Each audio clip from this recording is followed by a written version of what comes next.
Welcome to your adventures in dreamland.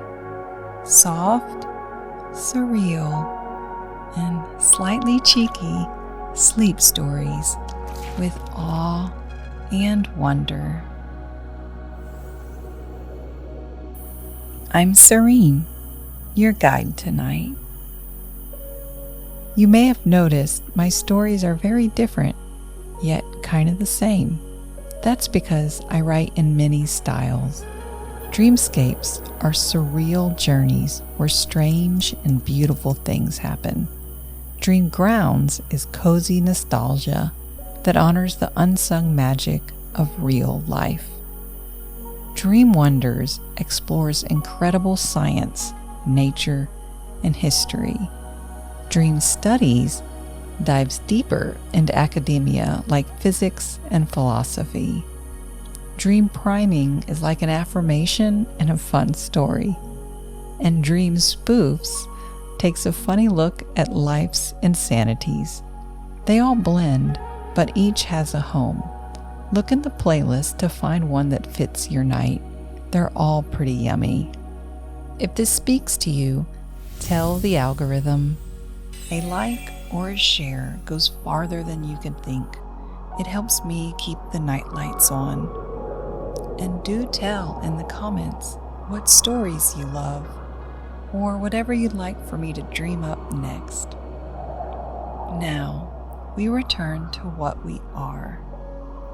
Moments before sleep are sacred and potent, a time when your subconscious is most open.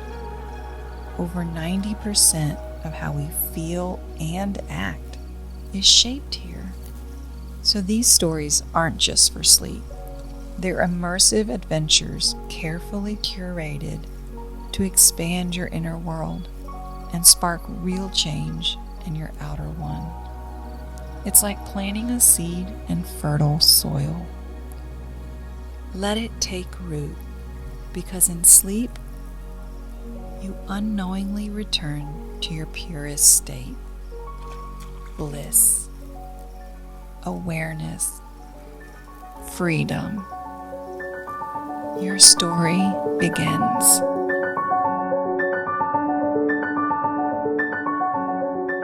"15 Fascinating Fall Facts" is episode 35 and is part of our Dream Wonders series, where we appreciate fascinating facts in our world of wonder.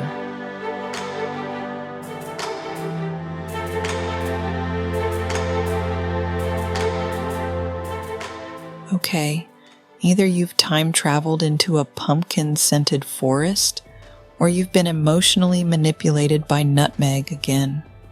It happens. You're standing at the cafe counter, hand gently closing around a paper cup that radiates autumn like it has a seasonal mood disorder. Steam curls up from the lid, warm, sweet, slightly spicy, and you hold it close, letting the scent sink in. Cinnamon, toasted vanilla. Is that brown butter pecan with a splash of maple whisper? You take one slow inhale and exhale like someone about to write poetry on a windowsill. Then you glance at the cup's label. Grande Maplewood Frosted Caramel Brulee Sugar Cloud with Cold Foam Swirl. Okay, maybe we're doing a bit too much. But you're not here to judge. You're here to sip. As you exit, other happy people, cozy in sweaters, wait happily in line for the new fall flavors. You smile warmly back at them and push through the cafe door.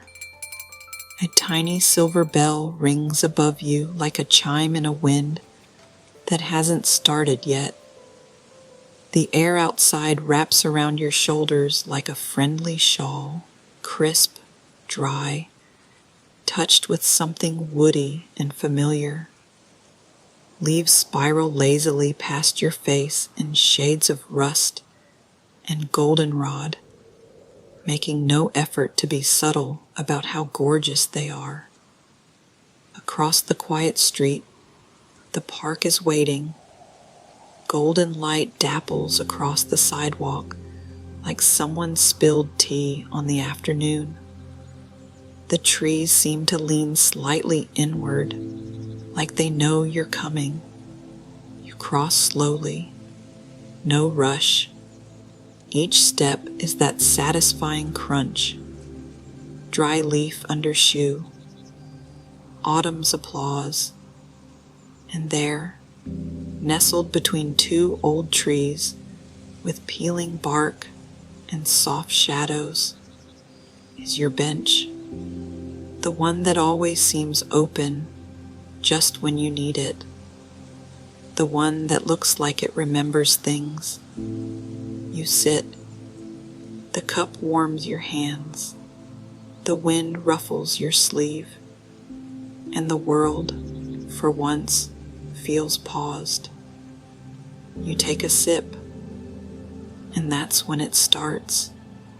The slow drift of memory, of facts, of fall, and a voice, somewhere between a narrator and a friend, begins to tell you the sleepy history of your favorite season. Fact number 1, fall depends on where you're standing. Just as you start to settle into your sweater, the one that still smells faintly of last year's bonfires and apple pie, something curious drifts across your thoughts. It's not fall everywhere. Right now, as you sip your caramel whatever, someone in Australia is sipping something iced, wearing flip-flops, and heading into spring break, while you're wrapping a scarf around your neck and pretending not to be smug about your sock collection. Folks in the southern hemisphere are digging out their swimsuits and shaking the dust off lawn chairs. The earth, after all, is tilted, literally on its axis. That means when it's fall from September to December up here, in the US, Canada, Europe, Japan, it's spring in Argentina, South Africa, and New Zealand. They don't get crunchy leaves and hot cider right now. They get blooming wildflowers, cherry blossoms, and early beach weather. You glance down at your coffee.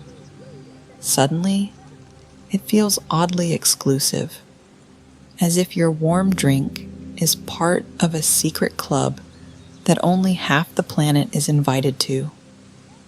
You take another sip. A breeze picks up, crisp and playful, and for a second, you imagine it swirling over two different worlds at once, one draped in golden leaves, the other bursting into bloom. You pull your sleeves down because it's fall for you, but only here in your hemisphere. Fact number 2. Fall is the most reflective, creative season. The wind carries a small flurry of leaves down the path. They scatter in front of you, like thoughts before a good idea. Funny thing, you've been thinking more lately, haven't you? There's something about this season.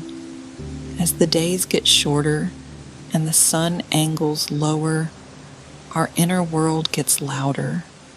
Fall isn't just a season of change, it's a season of reflection. And science backs it up. Studies show that cooler weather and dimmer light actually increase introspection and creativity. Your brain feels less overstimulated. The outside world quiets down, and suddenly there's more room inside for ideas to bloom. Writers, painters, musicians, poets, they all speak of fall as a golden time, a moment to start new work, or polish the unfinished things summer left behind. Maybe that's why school starts in the fall, not just for tradition, but because our minds naturally prepare for learning, making, dreaming. You glance around the park. There's a woman sketching leaves onto a napkin with a purple pen, a child stacking acorns into a little pyramid, someone journaling with big, loopy handwriting under an elm tree. Even the trees look thoughtful, half empty, half decorated, like they're in the middle of writing something you can't quite read yet. You sip again, and you wonder, what might you be making too? Fact number 3. Pumpkin spice isn't just flavor, it's memory hacking. You take another sip of your warm drink, and this time, boom, there it is, that wave of something soft and emotional behind the cinnamon, like a hug, but in vapor. Here's the truth. Pumpkin spice is barely about pumpkins, and it's definitely not just flavor. It's aromatic memory design. The blend, cinnamon, nutmeg, clove, ginger, and sometimes vanilla, triggers the limbic system in your brain. That's the part that handles emotion and memory. When you smell it, even faintly, your brain starts tugging at old scenes, holidays, kitchens, sweaters too big, someone baking just for you. Pumpkin spice isn't just nostalgic, it recreates safety.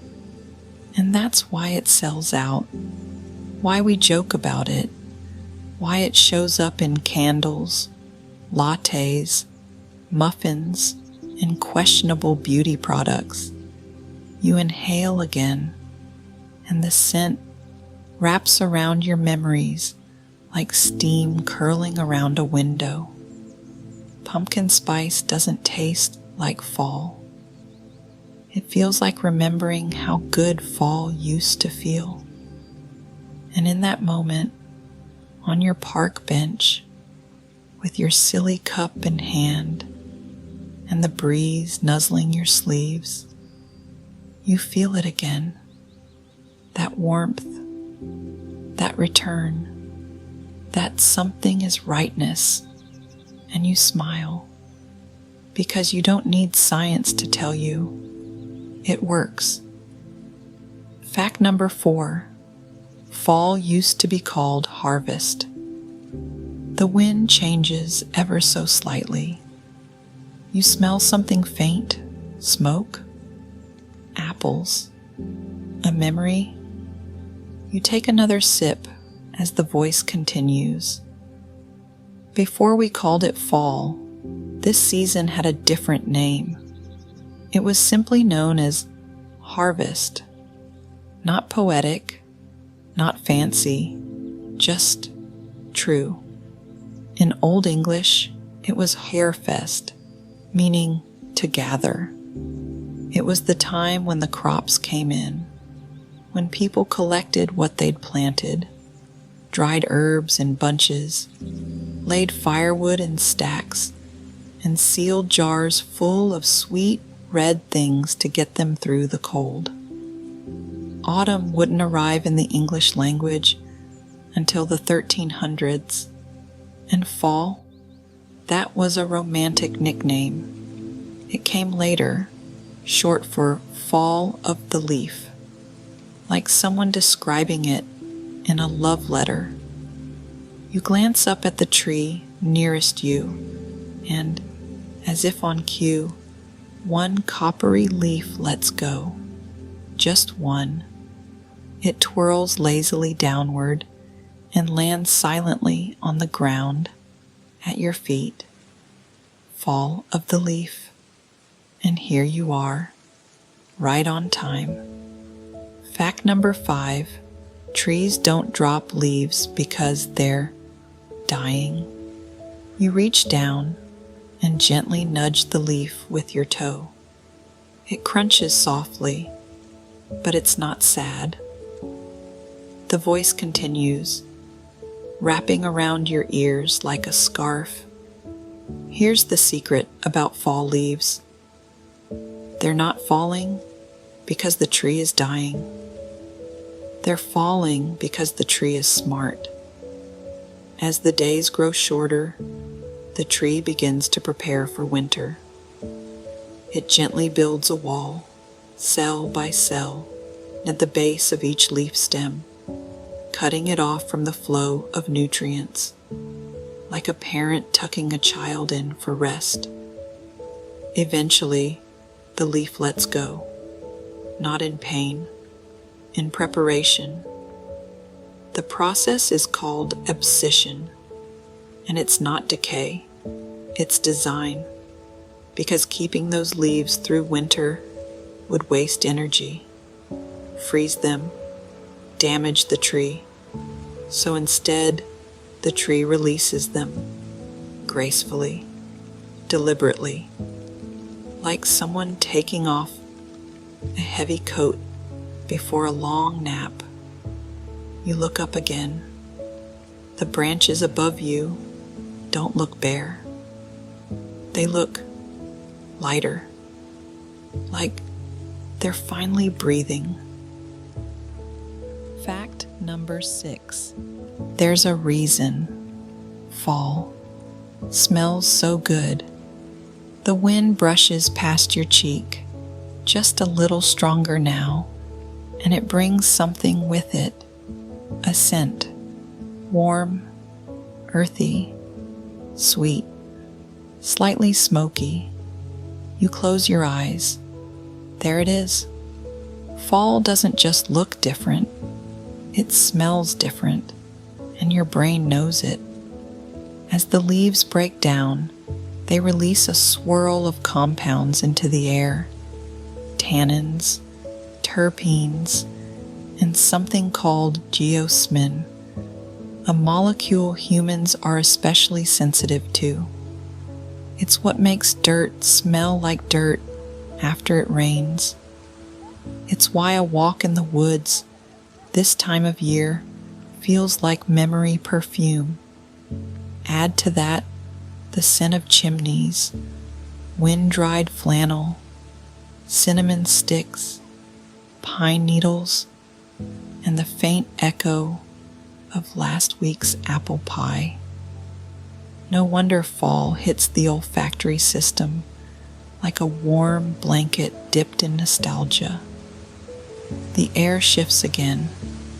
You breathe in deep, and suddenly it's last October, or 3rd grade, or the time you jumped into a pile of leaves and lost your sock forever. Sock's still out there, probably. Fact number 7. Some animals dream differently in fall. There's a rustle behind you.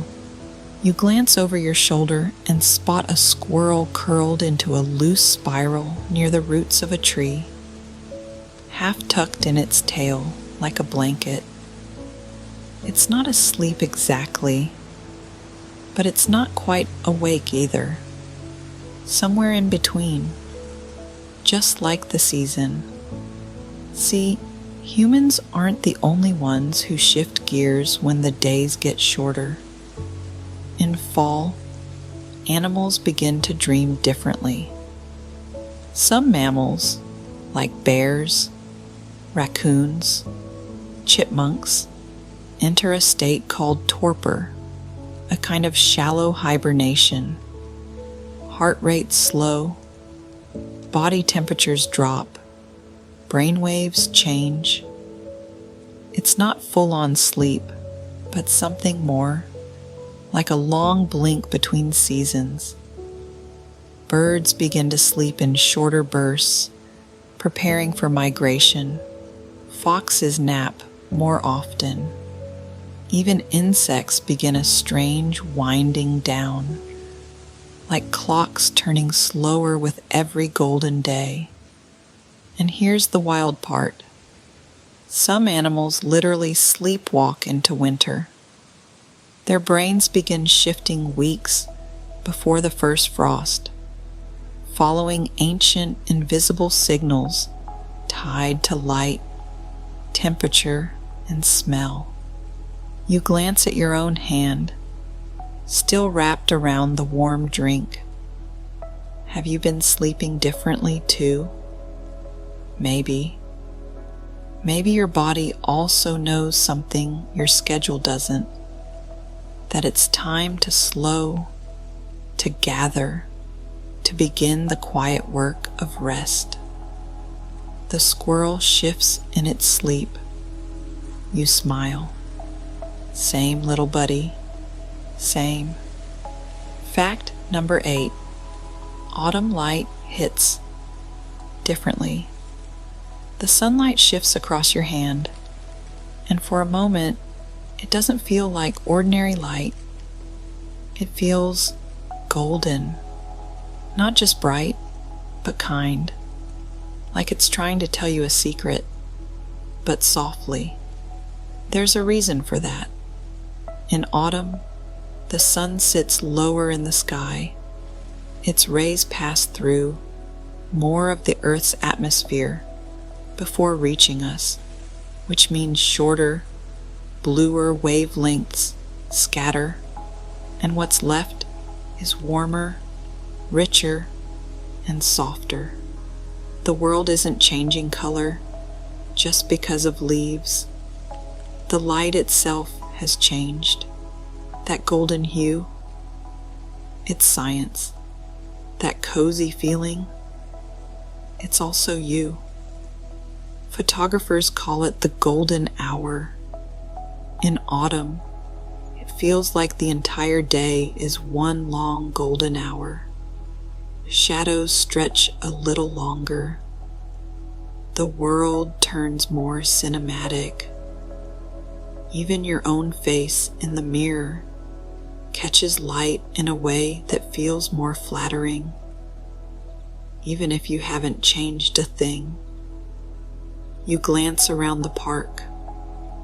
The trees don't just look orange, they look lit from within. Your drink steams up gently in the sunlight, and you tilt your face toward it without even thinking, because this is the kind of light you want to bottle, to keep, to carry with you into the darker months ahead. But for now, it's still here, falling gently across your lap and glowing like memory. Fact number 9. Sweater weather is good for your heart. You adjust your sleeves and sink deeper into the bench, the way one does when everything just fits. The air is cool, but not cold. That perfect middle space where the wind refreshes instead of stings. This is sweater weather. But here's something no one tells you. Cool air does more than just make you look good in layers. It actually wakes up your body. When temperatures drop into that just right autumn zone, 50s and 60s Fahrenheit, your body responds. Your blood vessels tighten slightly, your heart rate picks up, and circulation improves. Your body is trying to stay warm, but in doing so, it gets sharper, more alert, more alive. This mild, cozy stress, not too hot, not too cold, boosts mood and even metabolism in many people. It's why fall walks feel so productive, why breathing in brisk air feels like a reset button for your soul, why some days, just standing on your porch in a hoodie can fix your whole attitude. You wiggle your toes inside your boots, you pull your collar just a little higher. You're not just comfy, you're thriving. And the best part? You look fantastic doing it. Fact number 10. Leaf color was always there. You open your eyes. Across the path, a sugar maple flares in full flame, every leaf burning bright orange, like it's glowing from within. And here's the truth. It is. That color, the oranges, reds, yellows, was there all along. Hidden beneath the green, leaves are full of pigments. Chlorophyll, green. Carotenoids, yellow and orange. Anthocyanins, reds and purples. In summer, chlorophyll dominates, working hard to photosynthesize.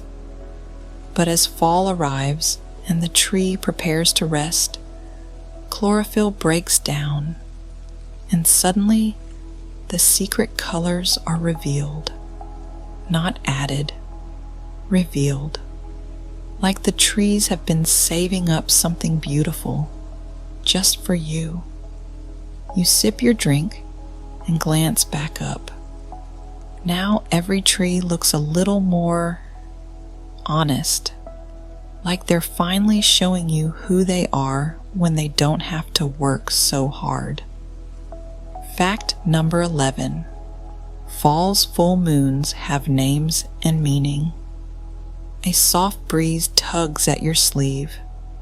You glance up instinctively, and though it's still daylight, your mind suddenly paints the sky in deep blue and silver. Autumn is the season of named moons, the harvest moon, hunter's moon, blood moon, glowing orbs with ancient titles that sound like folk tales whispered through trees. These aren't just poetic names, they're deeply practical. Long before streetlights or weather apps, people tracked the sky to survive. The full moon closest to the autumn equinox, the harvest moon, rises just after sunset, shining brighter and longer than usual. It gave farmers light to keep gathering crops well into the night. Then came the hunter's moon, glowing high in October, illuminating open fields stripped of summer leaves. The perfect time to track and prepare for the cold. In some cultures, the fall moon is called the chrysanthemum moon, the dying grass moon, or the moon when quills are sharpened. Every name tells a story of change, of preparation, of light guiding us through endings. You imagine now, just above the trees, that full round moon glowing gently, not bright like summer, not sharp like winter, but kind, reflective, watching. Even the sky, it seems, takes its time in fall, and somehow you trust it. Fact number 12. Fall is the world's greatest food season. A scent drifts by, not from your cup this time, but something else. Apples, butter, roasted something. Maybe it's coming from a distant cart in the park, or a memory you once ate. Because fall isn't just a season of cooler air and crunchy leaves. It's the season of gathering, of feasting. All around the world, people mark autumn as a time of food and thanks. In North America, it's apples, pumpkins, squash, warm breads, cranberries, stuffing, pies, In China and Vietnam, the Mid-Autumn Festival brings moon cakes and lanterns under a full watching sky. In Germany, Oktoberfest means pretzels, sausages, and dark beer in steins too big to hug. In India, Navratri and Diwali bring trays of sweets and savory snacks shared in joyful bursts. In Korea, Chuseok means rice cakes and reunion. Fall is a cultural instinct, a signal that the year is turning and it's time to stock up, sit close, and fill your plate. The final celebration before the quiet. You lean back on the bench and watch a nearby family pull out a thermos and sandwiches. Someone laughs, someone passes a cookie, and you realize autumn doesn't just feed the body, it feeds the soul. Fact number 13. Autumn lowers testosterone levels, even the trees. In fall, testosterone drops, not just in humans, but in many mammals, birds, and even plants. As the mating season ends and energy shifts from pursuit to preservation, levels of aggression and dominance, behaviors decline. Even male deer lose their antlers. It's as if nature collectively says, let's all calm down, which explains a lot about why everyone's suddenly into puzzles, baking, and soft playlists. Fact number 14. Monarch butterflies migrate thousands of miles and return to the same trees. You catch a flicker of movement out of the corner of your eye, something delicate, golden orange, fluttering just above the path. A monarch butterfly, just one, but it carries the weight of a miracle. Every fall, millions of monarchs begin an almost impossible journey from the northern US and Canada all the way to the mountain forests of central Mexico. They travel more than 3,000 miles across winds, rivers, highways, cities, fields. They face storms, cars, buildings, birds, and somehow, they make it. But here's the part that melts your brain. The butterflies who arrive in Mexico each fall, they are not the same ones who left. Monarchs only live about 4 to 6 weeks, just long enough to flutter one leg of the journey. So the ones who reach the end, they're great-great-grandchildren of the ones who started. They've never been there before. They weren't trained. There's no leader, no map, no butterfly GPS, and yet they find it. The same fir trees, the same branches, every year. Scientists still don't know how they do it. Maybe it's light. Maybe it's magnetism. Maybe it's something older, written in their wings before they hatch. And those wings, paper thin, fragile. You'd think the wind would shred them, but they've evolved tiny scales, layered like roof tiles, that bend and flex in flight. Their bodies are built for resilience in the face of delicacy, so they fly over mountaintops, over cities, over you. You follow the little monarch with your eyes as it drifts up into the sky and disappears. It may not live to see the end of its journey, but it flies anyway, as if the world it's looking for is already part of who it is, and somehow it is. Fact number 15. Before calendars, bonfires were used to mark the season change. In pre-modern times, people didn't check calendars to know when fall arrived. They looked to the sun, the sky, and then they lit fires. Huge autumn bonfires were used to mark equinoxes, ward off winter spirits, and gather communities together to celebrate the turning year. From Samhain in Celtic tradition to Slavic dojinki festivals, fire was the original fall playlist, bright, crackling, a little bit sacred. You can still feel it in the way candles show up this time of year, or why staring into a fire pit in October feels like prayer, the season that sleeps. You don't remember closing your eyes, but here you are, not walking, not standing, just resting, still on the bench, and yet you're not quite there anymore, are you?